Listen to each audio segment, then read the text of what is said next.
When did I get here? After that. So we're front runners. And we never come back. All right, thank you, Bobby. Credit Providence and credit, coach and their players and just how they came in here and just impressive. Just how well they played, for the first 25, 30 minutes. And, the game for us obviously was about Hassan Diarra and his will. It's just his will to not allow us to lose what would have been a really rough game, a rough game, obviously. Would have been a quad 3 loss at home. And it would have been a real tough one for us. So I thought, he carried himself and, with the spirit and the will there of a 2-time national champion. And then obviously Taras, the second half was huge.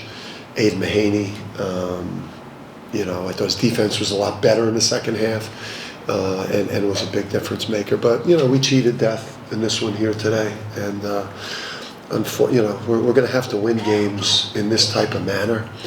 I thought the crowd at times was really great. I think, our crowds here and at the XL Center this year, we're going to need, you're not coming to games and watching dominant performances and it's just a celebration of how great we are at basketball. We're going to need our crowd in the game, every possession helping us win.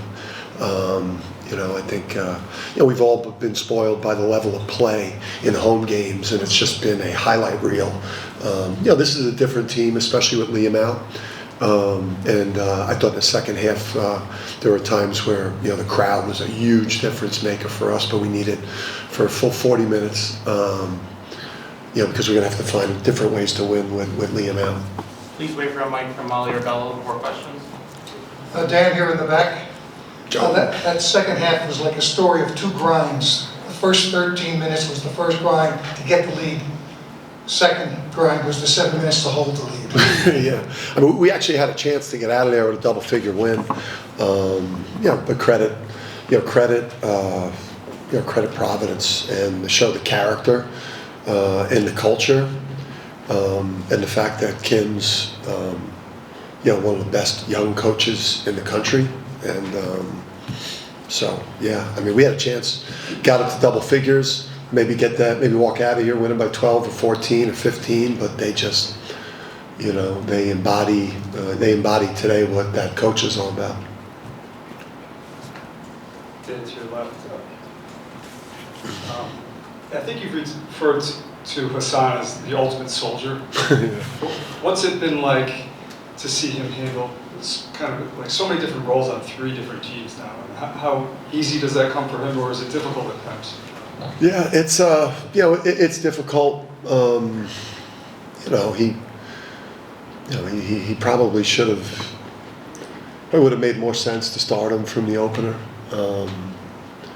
And just have him at that natural point guard position rather than, to put a square peg in a round hole there with trying to, force that on Aiden. I thought you saw today, Aiden was able to just, he was on ball some, but for the majority of his minutes in the game, he was able to, just kind of look to create offense, look for his 3, go score the ball. So, I screwed up the early part of the season there. Haas is, he's the heart and soul of the team along with Sam. Just the passion that they put into it. Obviously, Alex is a captain, but whatever you ask Haas to do, he goes and does it. And with Liam out, we need now more production from Haas, and he asserted himself more in the game. Yeah, Samson got off to a hot start, and then Taras kind of took you home with the second half. At least from a kind of statistical aspect, is that kind of how you sort of envision this 2-headed center? Each scored 10 points. Contributing in different parts of the game, different ways. Yeah, the center, the center Dave was never going to be the, center play was never going to be the issue with the team. It's like the growth of the sophomores, point guard play. It all comes down to that for us, and we've obviously stabilized the point guard play. Got to get Jay Ross going, got to get Jay Stu going more to to give us a little bit more, kind of catch up to where Solo's at for us, but for us to really get where we want to be. But yeah, I mean, Taras was awesome in the second half. I thought the first half he wasn't ready to go. He missed a critical defensive rebound and allowed them to get a possession, and then they hit a three to take a 2-point lead. But second half, he showed his impact. He made some awesome blocks and some timely buckets. He was a beast. When it comes to this, Just go, Dave. just when it comes to rebounding, There's no Wi-Fi in here either. I don't think I was supposed to. Is there Wi-Fi? I did. You have certain spots you got to move over a seat. Bizarre. When you look at the stat sheets, is rebounding, particularly offensive board, Yeah. is that where you probably most disappointed? Yeah, I mean, listen, the on-ball defense now, if you look statistically for them, they generate a majority of their points. I don't know if they were top 25, but they're pretty high in terms of their 3 points, the amount of scoring they get from the 3-point line. At times it was really embarrassing, our one-on-one defense. The depth that they were able to get off the dribble is very concerning. Brings us back to our low moments in November. There, but we got to find a way to be sturdier on the ball. People just with us, I think Luke and Kamani do a great job of like scout prep with the actions that the other teams run.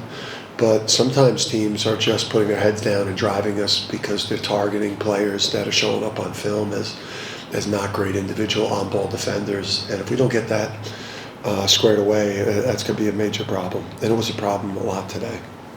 And the rebounding, we're not used to being minus 12 here. That's not part of our bulletproof basketball formula. There's going to be a lot of bad film for us in this one. But, again, I thought that had more to do with, how Kim English had his team ready to play today. And that was an impressive road performance by them. Dan, how is your relationship with Haas different from the other point guards that you've had here? Obviously, he's got a lot of experience. New York guy brings that kind of attitude to it. And your relationship with point guards as a former point guard yourself is kind of like at the center of things here usually. What's the dynamic there with you and Haas? Yeah, I think, obviously, fouling Pierre on that 3-point shot, there are moments like that where, you're really tough on your quarterback, should have threw the ball away instead of throwing the interception type of thing. But I got so much respect for how hard he plays and, all the different ways he helps a team in terms of the energy, the competitive fire, the do whatever it takes to win a game, the being as selfless as he is, and just, so I'm very grateful,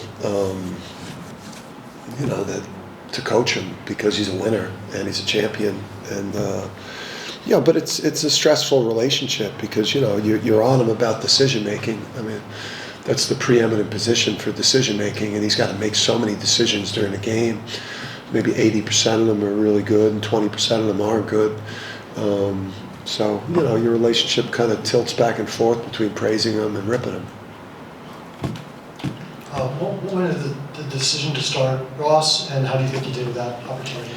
Yeah, I think what we wanted to go for, was to start with a more formidable size and defensive lineup.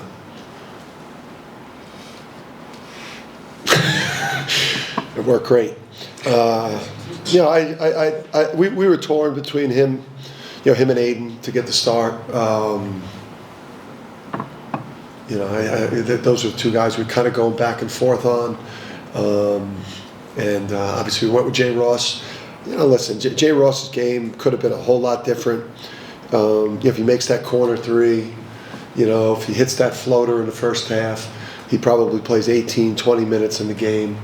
But he's still a young, developing player, and these minutes are valuable. And he just needs a breakthrough game where he may goes 2 for 3 from 3, gets a putback, gets a cut, gets double figures, locks up on D, and then boom, it's going to take off. But the investment that we made in starting him today, I think that it'll pay off at some point this year. He's still a very young player, and he's got a really high ceiling. Dan, as someone who's grown up in the Big East today, what would have been Louis Hunter's birthday, can you comment a little more on your decision to wear the sweater down to him? Yeah, it was really hard. It was a tough thing for me, just with how superstitious I am. And so I wasn't able to wear the clothes I wore against Providence the last time that we beat them soundly in Providence. So, but I changed some clothes at halftime underneath the sweater.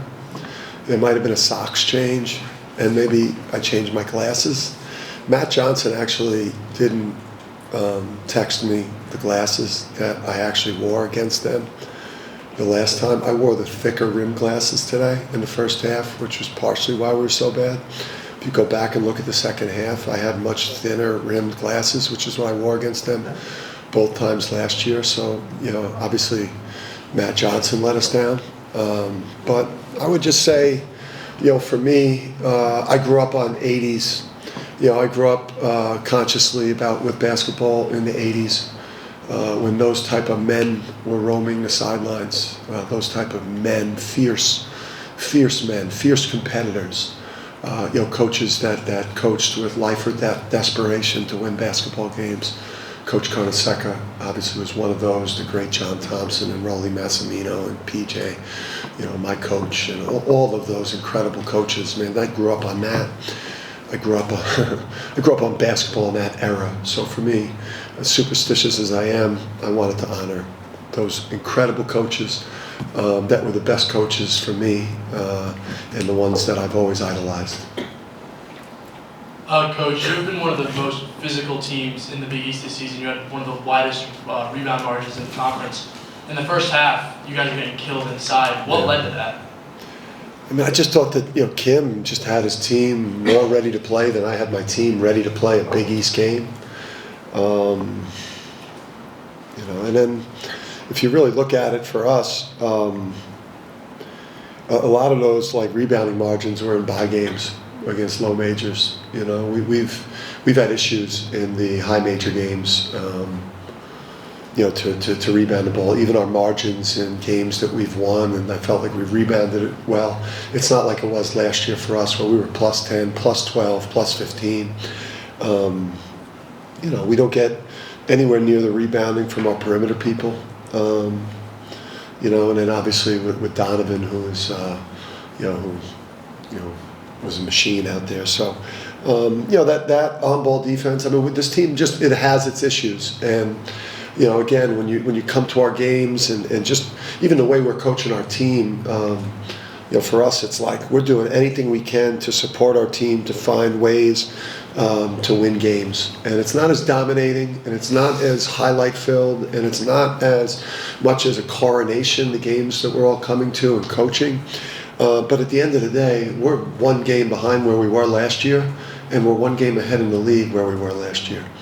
After everything that's gone on in our season. So I'm really proud of the team, proud that they found a way to dig that game out today, and we got to address our issues.